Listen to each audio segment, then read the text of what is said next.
नमस्कार, मैं अंजना और आप देख रहे हैं न्यूज सर्कल। आइए बढ़ते हैं आज की बड़ी खबर की ओर। जलवायु परिवर्तन से बढ़ा बड़ा खतरा, दुनिया में पैर पसार रहा ब्रेन ईटिंग अमीबा, नए इलाकों में फैला संक्रमण। बढ़ती वैश्विक गर्मी और तेजी से बदलते पर्यावरण ने दुनिया के सामने एक नया और गंभीर स्वास्थ्य संकट खड़ा कर दिया है।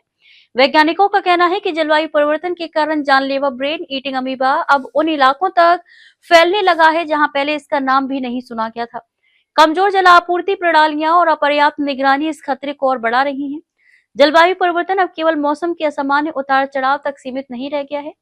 वैज्ञानिकों के अनुसार धरती के लगातार गर्म होने से ऐसे सूक्ष्म जीवों को नए क्षेत्रों में पनपने का अवसर मिल रहा है जो पहले सीमित इलाकों तक ही पाए जाते थे। जल, मिट्टी और नमी भरे वातावरण में रहने वाले फ्री लिविंग अमीबा, जिन्हें आम बोलचाल में दिमाग खाने वाले अमीबा कहा जाता है, अब वैश्विक स्वास्थ्य के लिए एक उभरता हुआ खतरा बनते जा रहे हैं। एक नए अंतर्राष्ट्रीय अध्ययन में चेतावनी दी गई है कि जलवायु परिवर्तन के साथ साथ पुराना होता जलापूर्ति ढांचा और कमजोर निगरानी व्यवस्था इन खतरनाक सूक्ष्म जीवों के फैलाव को तेज कर रही है। वैज्ञानिकों का कहना है कि जैसे जैसे धरती का तापमान बढ़ रहा है, वैसे वैसे गर्म पानी पसंद करने वाले अमीबा उन इलाकों तक पहुंच रहे हैं जहां पहले वे दुर्लभ माने जाते थे। हाल के वर्षों में कई देशों में मनोरंजन के लिए इस्तेमाल होने वाले जलाशयों में इससे जुड़े संक्रमण के मामले सामने आए हैं, जिससे आम लोगों की चिंता बढ़ी है और जल सुरक्षा पर नए सवाल खड़े हुए हैं। जर्नल बायो कंटेमिनेंट में प्रकाशित अध्ययन के अनुसार इन अमीबा की सबसे बड़ी ताकत उनकी असाधारण सहन शक्ति है। ये ऐसे हालात में भी जीवित रह सकते हैं जहां अन्य कीटाणु नष्ट हो जाते हैं।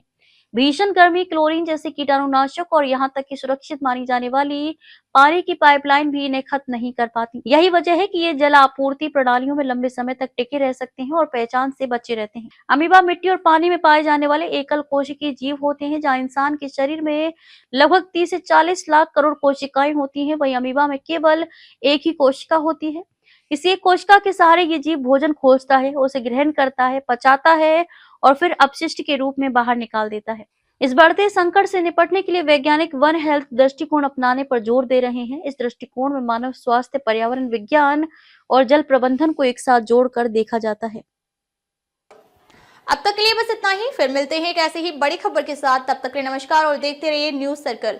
अगर आपको वीडियो पसंद आई हो तो लाइक करें व शेयर करें। ऐसे लेटेस्ट अपडेट पाने के लिए बेल आइकन प्रेस करना ना भूलें। अगर आप हमें फेसबुक या फिर इंस्टा के माध्यम से देख रहे हैं तो हमारे पेज को फॉलो जरूर करें। धन्यवाद।